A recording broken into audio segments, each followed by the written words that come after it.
புதிதாக தேர்ந்தெடுக்கப்பட்ட முதலமைச்சர் சந்திரசேகரன் ஜோசப் விஜய் ஒரு சாதாரண மனிதர் அல்ல என்று சுவாமிஜி குறிப்பிடுகிறார். அவரது லக்னமான கடகத்தில் குரு உச்சம் பெற்றிருப்பதை காட்டும் அவரது ஜாதகத்தை நாம் ஆராயும்போது அவரது அசாதாரண சக்தி தெளிவாகிறது. மேலும் 2ஆம் வீடான சிம்மத்தில் சனியும் ராகுவும் இருப்பது முதலமைச்சர் விஜய் தைரியமானவர், துணிச்சலானவர், தான் நினைப்பதை வெளிப்படையாகவும் நேர்மையாகவும் கூற அஞ்சாதவர் என்பதை குறிக்கிறது. இந்த நிலையில் சனி இருப்பது அவர் கருப்பு நிற ஆடை அணியும் போது சனி பகவானிடமிருந்து பாதுகாப்பை பெறுவார் என்பதையும் குறிக்கிறது. மிக முக்கியமாக முதலமைச்சர் விஜய் தான் சொல்வதை உண்மையிலேயே செய்வார் என்று சுவாமிஜி குறிப்பிடுகிறார்.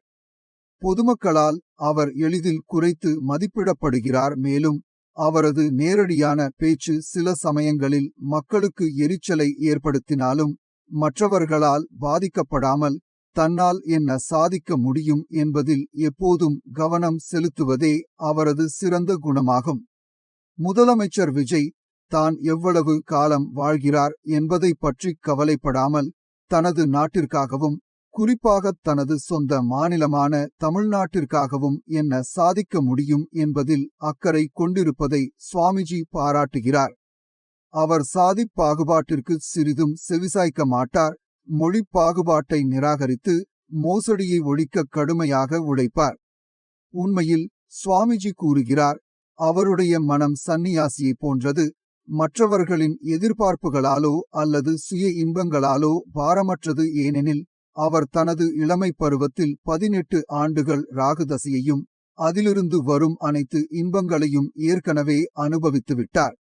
அவருடைய ஜாதகத்தை மேலும் ஆராய்ந்தால் 2027 வரை அவர் பொதுமக்களிடமிருந்து சில சவால்களை எதிர்கொள்வார் என்பது தெரியவருகிறது.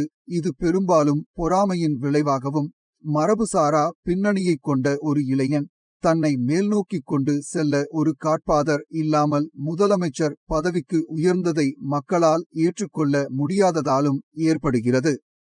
கடக ராசியில் உச்சம் பெற்ற குரு இருப்பதால் அவர் தனது எதிரிகளால் பாதிக்கப்படாமல் இருப்பார். மாறாக வெள்ளிக்கிழமை பிறந்ததன் காரணமாக தனது அபிமானிகளை ஈர்க்கும் ஒரு காந்த சக்தியைக் கொண்டிருப்பார்.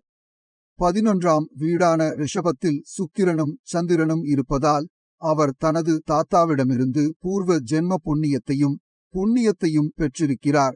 இவை இரண்டும் அவரை ஒரு ஒளிமயமான எதிர்காலத்தை நோக்கி உந்தித் தள்ளுகின்றன. காலப்போக்கில் தனது மக்களுக்காக அர்த்தமுள்ள சாதனைகளை செய்வதற்கான அவரது உந்துதல் படிப்படியாக அவரை பிரதமர் நரேந்திர மோடியுடன் இணையச் செய்யும் என்று சுவாமிஜி உறுதியாக கணிக்கிறார். முதலமைச்சர் விஜயின் முழு பெயரின் என் கணித மதிப்பு 9 ஆகும். இது மற்ற அனைத்து எண்களையும் தன்னகத்தே அடக்கியுள்ளது. இது அவரது பரந்த ஆளுமையைப் போலவே அமைந்துள்ளது. மின்சாரம் தொடக்கத்தில் மிகவும் ஆபத்தானது என்று கருதப்பட்டு நிராகரிக்கப்பட்டது. ஆனால் காலப்போக்கில் அது இன்றியமையாத ஒரு சொத்தாக மாறியது. அதேபோல முதலமைச்சர் விஜயின் மின்சாரம் போன்ற வீரியமிக்க ஆளுமையை சுவாமிஜி ஆசீர்வதிக்கிறார். இந்த ஆளுமை தொடக்கத்தில் அவரை சுற்றியுள்ளவர்களிடமிருந்து எதிர்மறையான எதிர்வினைகளை சந்திக்கக்கூடும். ஆனால் காலப்போக்கில் அதன் ஆற்றலுக்காகவும் தடைகளை தகர்த்து முன்னேறி வெற்றி பெறும் திறனுக்காகவும் அது பெரிதும் போற்றப்படும்.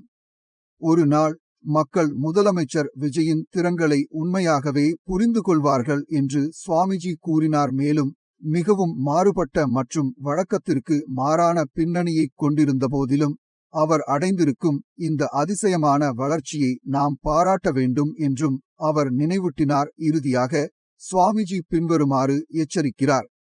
சாது ஒருவருடன் மற்றொரு சாது இணைந்தால் நல்லதொரு உரையாடல் நிகழும். ஒரு கழுதையுடன் மற்றொரு கழுதை இணைந்தால் 2 நல்ல உதைகள் மட்டுமே பரிசாக கிடைக்கும். மனித பிறவி எனும் அற்புதத்தை நாம் எப்போதும் போற்ற வேண்டும் என்றும் நமக்கு கிடைத்துள்ள இந்த வாய்ப்பை பயன்படுத்தி உலகிற்கு நேர்மறையான பங்களிப்பை செய்ய வேண்டும் என்றும் அவர் வலியுறுத்தினார். அவ்வாறு செய்வதன் மூலம் மக்களின் மனதிலிருந்து நாம் ஒருபோதும் மறக்கப்படாமல் இருப்பதை உறுதி செய்யலாம்.